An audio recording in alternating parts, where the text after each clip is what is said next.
Worthless, Aunt Clara muttered under her breath as she strode past me, not even attempting to lower her voice. I glanced up from my sketchbook just in time to see the disdain written across her face before she turned away. I looked down again quickly, gripping my pencil tighter while trying to ignore the knot forming in my stomach. I sat tucked away in the back corner of my aunt and uncle's overcrowded living room, sketching quietly during our family's monthly gathering. All around me, chatter and laughter echoed off the walls as my relatives socialized, doused in a healthy glow of wine. I did my best to make myself small and unnoticed. It wasn't difficult. I'd had 15 years of practice. "Did you see Theo's last game, though?" My mom's voice rang out loudly from the kitchen. 2 touchdowns. They won by a landslide. A chorus of cheers and congratulations erupted in response. I snuck a glance across the room at my cousin holding court over a captive audience, grinning from ear to ear. His Letterman jacket hung proudly over the back of his chair, trophy glinting under the lights. I looked back at my sketchbook just as Aunt Clara walked by again. She stopped short this time, narrowing her eyes as she spotted my work. "Still scribbling away as usual, I see," she noted in a tone that landed somewhere between curiosity and disgust. "Don't you have homework to be doing or something?" I pressed my lips together, staring intently at my paper. "I finished it already." Well, I suppose it's harmless enough," she dismissed with a wave of her ring-laden hand before walking away. The knot in my stomach twisted tighter. Her words echoed in my ears. Worthless, harmless. I knew she thought both about me and my art. Somewhere deep down, I feared the worst part was she could be right. I jumped as a gentle hand grasped my shoulder. I looked up to see Uncle Max's kind eyes peering down at me through his thick glasses. "Don't listen to her, Lila," he said softly. "I think what you create is lovely." I managed a small smile in return, comforted more by the solidarity of his gaze than the compliment itself. Uncle Max was the only one who ever bothered to look closely at my drawings. He seemed to understand the pangs of being overlooked amid the symphony of other people's noise. As he gave my shoulder a supportive squeeze before walking away, I realized this monthly gathering marked the 3rd in a row he had offered me those same gentle words. Don't listen to her. His reassuring gestures were becoming something of a ritual, I mused. One I appreciated more deeply each time. The lively hum of the party clambered on around me, but I felt cocooned by Uncle Max's kindness. I allowed myself to become reabsorbed by the strokes of my pencil, applying darker depth and definition to the portrait emerging on my page. I didn't hear Aunt Claire approach until her shadow was upon me. "I swear, Lila, it's like you live in your own little world sometimes," she scoffed, craning her neck to catch a glimpse of my work. "What are you making that's got you so tuned out anyway?" Before I could respond, she snatched the sketchbook from my lap, already laughing. "Oh, honey, when are you going to grow up?" she cried loudly, her shrill voice cutting through the din. "You can't pay the bills with silly little doodles like this." Faces turned in our direction as heat flooded my cheeks. I stared hard at the floor, willing myself not to cry as a few stray snickers arose. Aunt Clara carelessly dropped my sketchbook back in my lap and strode away, gravelly laugh still spilling from her lips. "Why put in so much effort for something so worthless?" she called over her shoulder. The words pierced my fragile pride, every letter another knife twist to my heart. I hugged my sketchbook tightly to my chest, barely holding back tears. Maybe she was right after all. "Pass the potatoes, please," Aunt Clara demanded, her shrill voice cutting through the chatter around the dinner table as she leaned back in her seat. I quietly handed her the platter, avoiding eye contact and hoping to avoid provoking another of her cutting remarks. It was Thanksgiving, after all. The one day of the year our family insisted on coming together despite the simmering tensions.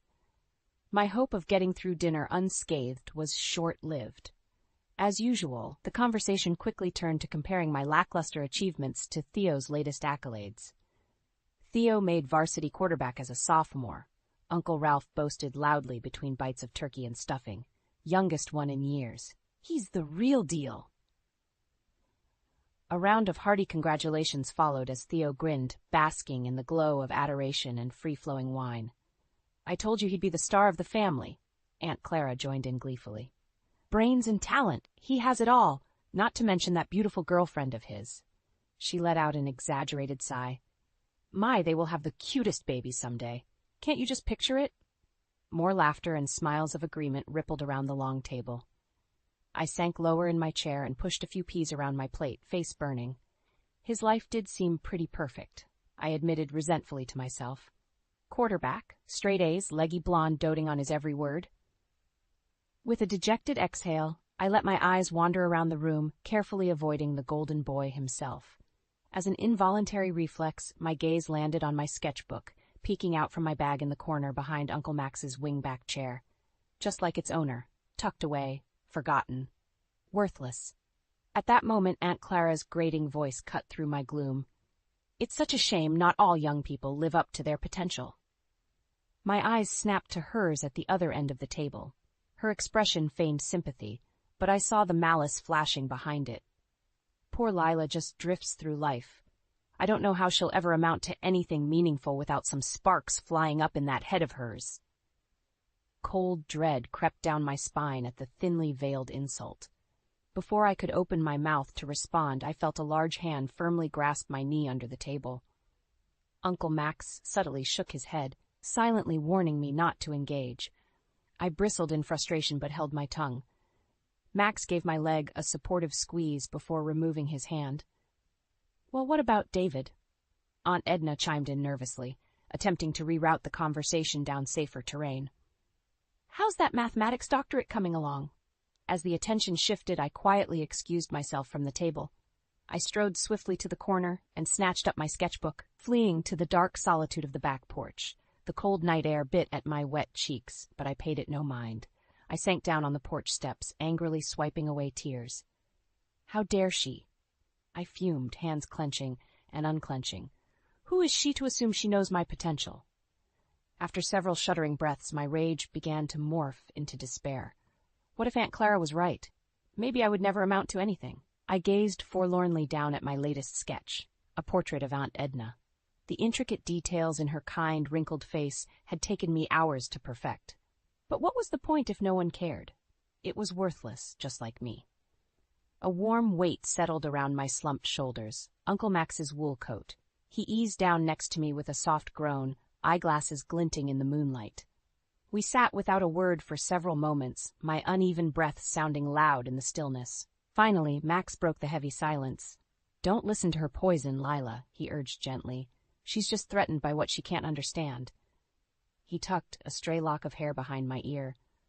But I understand, and I believe your art means something, just like you do. Tears spilled down my face once more, but this time they were tears of gratitude. I slipped quietly out the back door into the crisp night air, carefully closing it behind me before the sounds of the boisterous family gathering could follow me outside. I shrugged my jacket tighter around my shoulders against the chill. Autumn leaves crunched under my shoes as I made my way across the wide back porch and settled onto the wooden steps. Uncle Max and I had taken to meeting here, outside the stuffy, chaotic warmth of my aunt and uncle's home, where the family parties always took place. Here we could talk freely without judgmental ears listening in. Over the last few months since that painful Thanksgiving dinner, Max had become my ally and confidant. The back door creaked open, and I looked up to see Max's tall frame silhouetted in the golden light. He held up the pleated paper bag, clenched in his wrinkled hand, and waved it with a triumphant grin as he eased himself down beside me. Got them! Had to fight off Martha for the last package. He chuckled in his warm, gravelly tone. He pulled out 2 large sugar cookies, handing me one. I bit into the sweet icing with delight. Thanks, Uncle Max. You're the best. He smiled, his kind eyes twinkling behind his glasses in the dim glow of the porch light. I know they're your favorite. I figured you deserved something sweet after all that bitterness earlier. I sighed, smile fading. She's just never going to accept me, is she? Max shook his head. Oh, don't worry about Clara. She's set in her ways, but she's all talk. He gave my shoulder a reassuring pat. Now tell me what you've been up to. My mood lifted instantly. I applied to the Ridley Art Academy summer program. It's only a few weeks. But they have these amazing classes, and... Max held up a hand, eyes widening in surprise. Applied? Have you told your parents about this? I bit my lip, smile disappearing. No, Mom agrees with Aunt Clara that art is just silly hobby. They'd never take it seriously or support me. Max frowned, leaning back against the porch railing. He seemed to be turning something over in his mind. Lila, he finally said, your art, your dreams, they matter. Don't let anyone make you feel otherwise. He paused, brow furrowing in thought. In fact, I'd like to help, if you'll let me. I stared, confused but intrigued. Help how? Well, clearly, Clara controls the family purse strings, but there are other resources. He reached out and took my hand, giving it an encouraging squeeze. Let me fund your art academy tuition, anonymously, of course, he added with a conspiratorial wink. It can be our secret. My eyes widened in disbelief. What? Uncle Max, that's incredibly generous, but I could never ask you to. He held up a hand. You're not asking, I'm offering. I believe in you, Lila, and I want to invest in that talent of yours before anyone tries to snuff it out. His words brought tears to my eyes. After years of discouragement, someone was finally taking me and my art seriously. I threw my arms around his neck in an impulsive hug. Thank you, I choked out through my tears. I promise I won't waste this opportunity. Max chuckled, patting my back gently. Of course you won't. I expect a full portfolio of new pieces when you get back. He pulled away, holding me by the shoulders and gazing at me intently. Just promise me that from now on, you'll start listening to your own voice instead of theirs. Deal? I took a deep breath and wiped the remaining moisture from my eyes, feeling as if a tremendous weight had been lifted from my soul. Deal? Deal. I crept up the creaky attic steps as stealthily as I could, clutching my latest art supply store purchase. Even with Uncle Max generously funding my artistic pursuits in secret for the past few months, I still felt like a fugitive, sneaking around behind my family's back.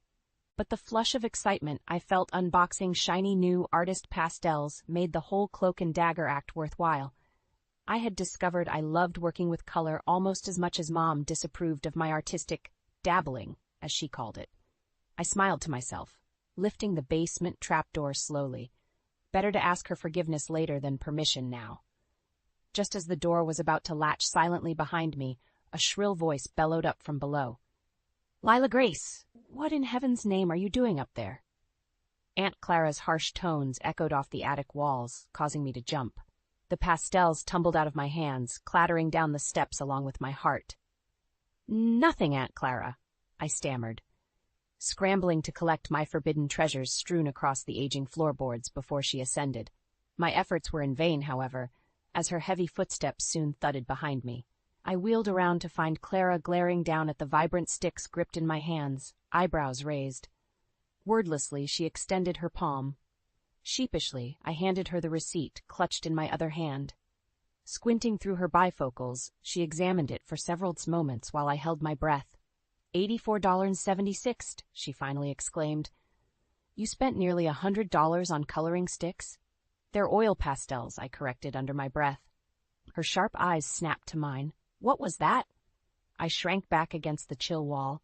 Nothing. I just used some extra babysitting money, that's all. Seems like quite a lot of babysitting, she said skeptically. And just what do you plan to do with these anyway? Before I could respond, the attic door unexpectedly swung open. We both turned to see Uncle Max mount the last step, slightly out of breath. There you both are. They're asking for you downstairs, Claire. He addressed my aunt lightly, but his eyes remained steadily locked with mine.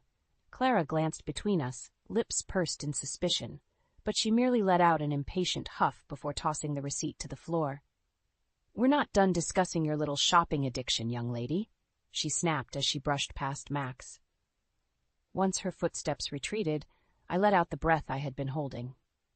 Thank you, I exhaled with relief. Max brushed aside my gratitude with a wave of his hand. Don't worry about her. Yet behind his casual tone, his brows knitted with concern.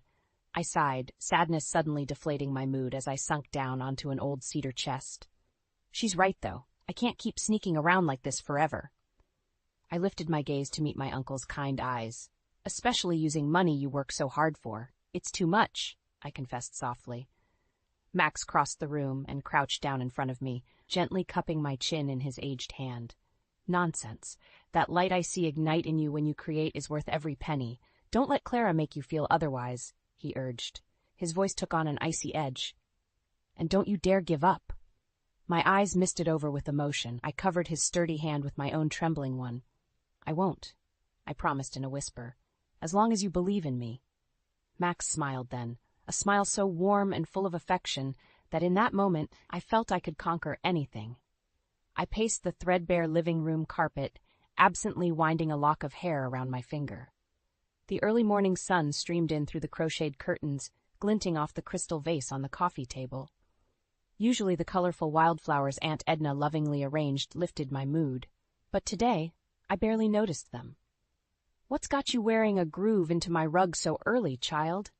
I spun to find Edna peering at me curiously from the doorway, already impeccably dressed for the day ahead despite the early hour. I smiled weakly, clearing my throat. "Just thinking about the regional young artist competition," I explained, aiming unsuccessfully for a casual tone. "The application deadline is at the end of the week." Edna nodded knowingly as she settled herself onto the overstuffed sofa. "Clara still refuses to support such nonsense." She made air quotes with her manicured fingers, eliciting a small chuckle from me despite the circumstances. My fleeting laughter quickly faded back into a grimace. "She said if I waste my time entering, I'm also wasting her money. Basically, she's threatening to cut me off if I apply." My shoulders slumped dejectedly at the memory of my aunt's cruel ultimatum from the night before. Before the defeat could fully settle across my face, I felt Edna's graceful hand under my chin, gently tilting my eyes back up to meet her earnest gaze. "Lila, has Clara ever created anything of beauty or value in her entire life?" she asked pointedly. I slowly shook my head, confused but captivated by the sudden fire in her tone. "No. Yet for some bizarre reason, she still believes she is entitled to have authority over yours," Edna continued. Her eyes softened then, brow creasing in motherly concern as she brushed a loose strand of hair behind my ear. "Promise me you won't allow her to dictate your worth, sweetheart," she implored. "Don't sacrifice your talent to satisfy that bitter, jealous snake of a woman. She doesn't deserve that power over you." I blinked back, the hot tears suddenly burning behind my eyes. Overcome with emotion, I wrapped my arms around her slender shoulders. "Thank you, Aunt Edna," I whispered into her soft gray hair. In response, she squeezed me tightly, patting my back with her smooth hand. As we finally pulled apart, I caught sight of Uncle Max standing quietly in the doorway behind us. Our eyes met, a silent question hanging between us. "Well, what now?" I took a deep, shaky breath. Hope and fear dueled within me.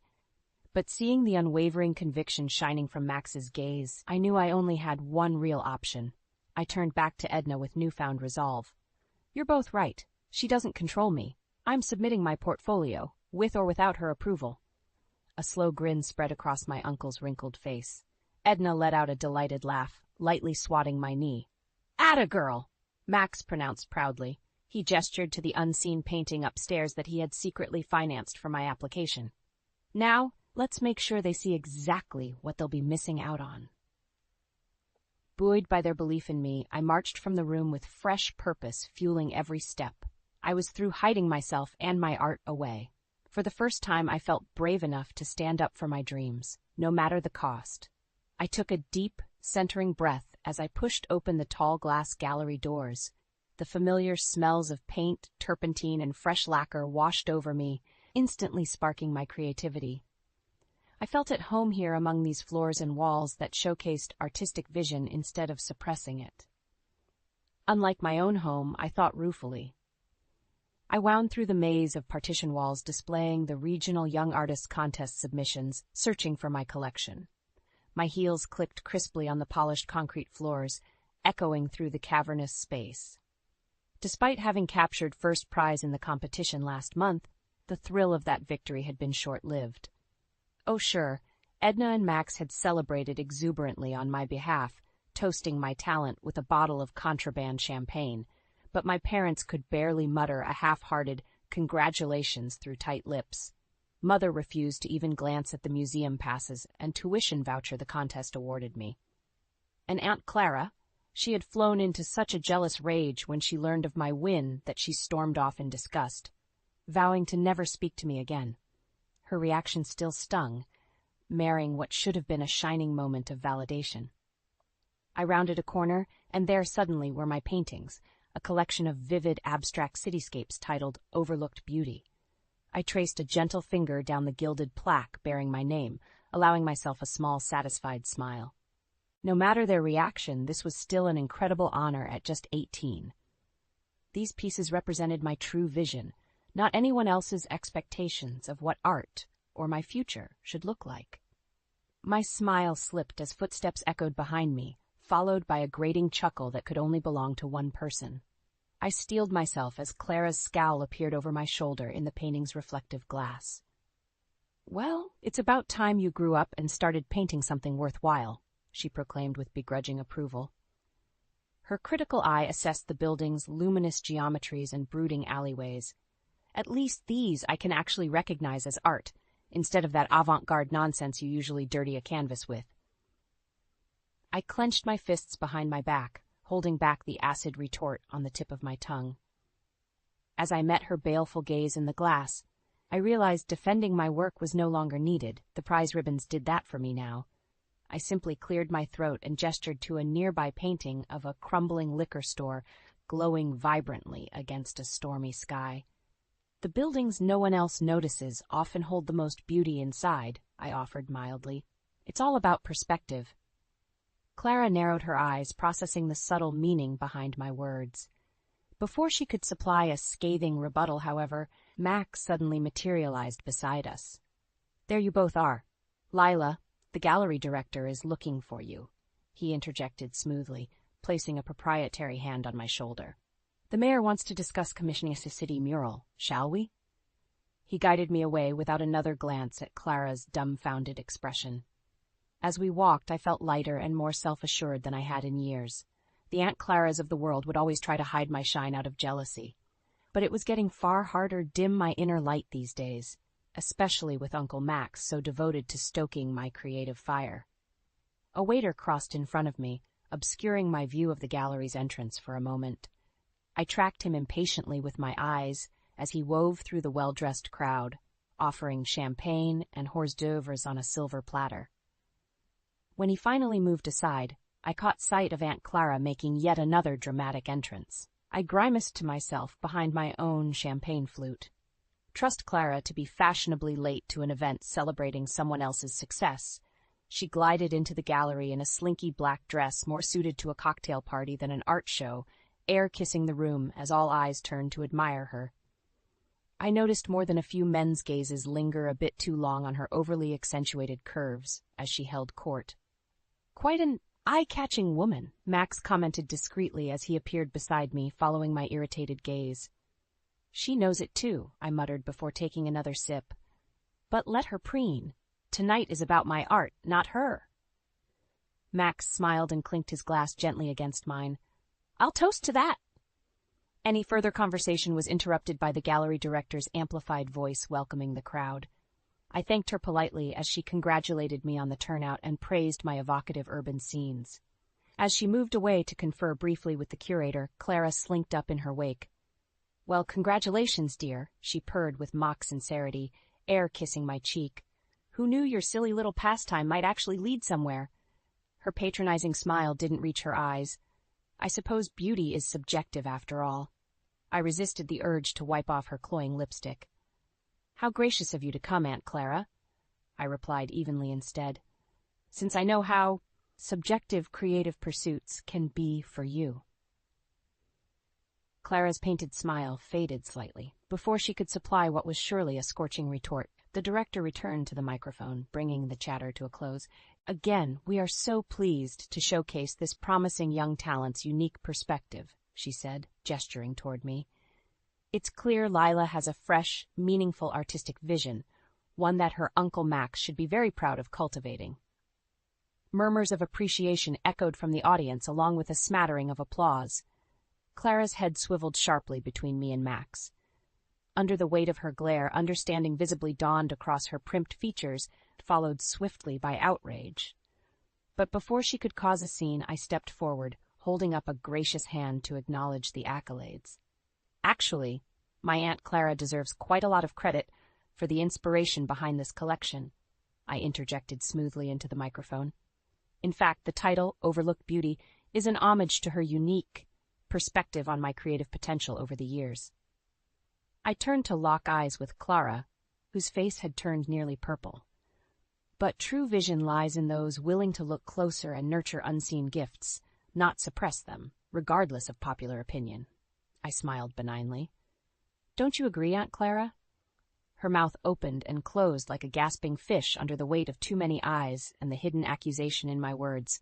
For once it seemed Clara had no clever retort or searing glance to offer in return. I smiled wider. I thought so. Cheers to fresh vision. Then, I declared brightly, raising my glass. The crowd, oblivious to our true conversational undercurrents, echoed my toast eagerly, much to Aunt Clara's dismay. I stepped back to scrutinize my latest mural sketch, pencil smudges staining my hands. The city council had commissioned a stylized landscape to adorn the community center's remodeled facade. I wanted it to capture the neighborhood's vitality and cultural roots. As I reached for a rag to wipe the charcoal from my fingers, my phone vibrated loudly against the work table. I smiled involuntarily when I saw Uncle Max's face flash on the cracked screen.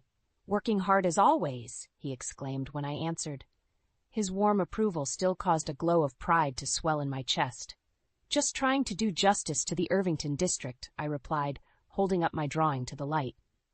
"But it's getting there." "Well, make sure to take a break soon to eat," Max gently scolded.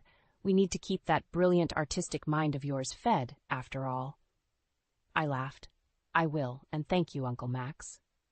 "You can thank me by letting me take you out tonight to celebrate properly," he insisted. "The whole family is getting together at Ambrosia, and I want to toast my world-famous niece."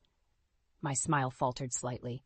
World-famous might be stretching it a bit, and honestly, I'd rather skip another tense family dinner if it's all the same to you. An uncomfortable silence stretched between us. I instantly regretted declining his sweet offer, but the idea of facing Aunt Clara and her scorn even now, months later, still made my stomach turn.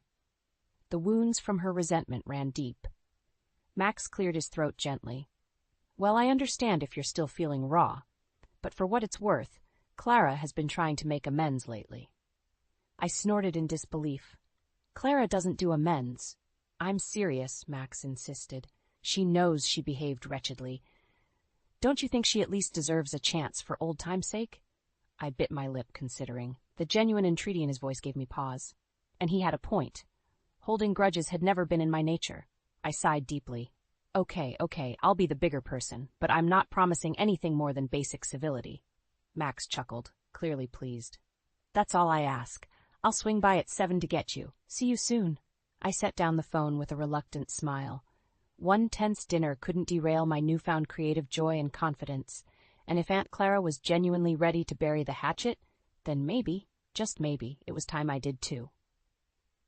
After changing into a smart blouse and slacks, I gave my hair a final fluff in the hall mirror right as the doorbell rang. I took a deep breath, sent up a quick prayer for patience, and went to greet my uncle. To my surprise, however, Aunt Clara's perfectly made-up face peered nervously at me instead when I opened the door. "Oh, good, you're home," she exhaled, clearly relieved. She smoothed her hands down her simple black sheath. "I was hoping we could talk privately before dinner." I stared wordlessly as a contrite Clara glanced at her heels. "May I come in?"